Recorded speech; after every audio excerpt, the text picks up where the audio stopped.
আমরা আছি prime nation two শপে। এদের ফিজিক্যাল শপ আছে, প্লাস ফিজিক্যাল শপের পাশাপাশি অনলাইনে বিজনেস করছে। তো অনলাইনে বিজনেসের জন্য ই কমার্সটা ইম্পর্টেন্ট।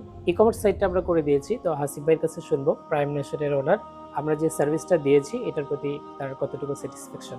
আসলে ভাইয়ের সাথে পরিচয় অনেকদিন যাবতই। আমরা আগে যখন অনলাইন শুরু করছিলাম তখন থেকে আমরা ওয়ার্ডপ্রেসে ছিলাম।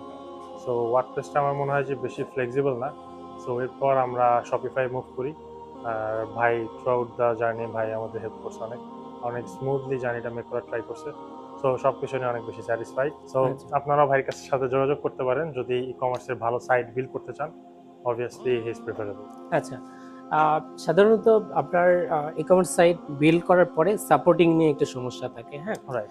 সাধারণত ডেলিভারি দেওয়ার পরে ইস্যু থাকে, বাগ থাকে, প্রবলেম থাকে।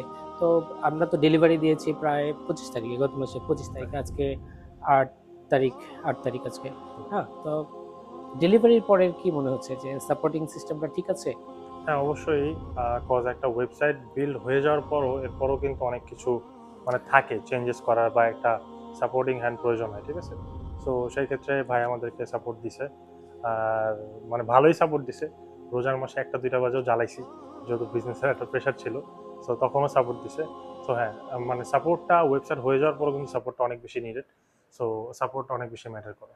আচ্ছা, সেক্ষেত্রে আপনি দর্শকদের কি বলবেন? আমি বলবো যে ওয়েবসাইট বিল্ড করা যতটা না ইজি তার থেকে মানে ওয়েবসাইট বিল্ড হয়ে যাওয়ার পরে, ঠিক আছে, একটা মানে টোটাল একটা জিনিস সুন্দর একটা ম্যানেজমেন্টের আন্ডারে আনা, সুন্দর একটা গুছিয়ে নিয়ে আসা। মানে ধারাবাহিক ভাবে গুছায় নিয়ে আসা, এটা অনেক বেশি ইম্পর্টেন্ট। সো একটা আচ্ছা। ওয়েবসাইট বিল্ড করে দেওয়ার পর টুকটাক আর অনেক কাজ থাকে। আমার মনে হয় সেই জিনিসগুলো যদি ইজিলি ডেভেলপারের সাথে কমিউনিকেট করে করতে পারে সেক্ষেত্রে অনেক ইজি হবে কাজ করা। আচ্ছা, থ্যাংক ইউ সো মাচ ভাইয়া, আপনার thank you, important time thank you, দেওয়ার জন্য। থ্যাংক ইউ, ভালো ধন্যবাদ, থাকবেন। ধন্যবাদ।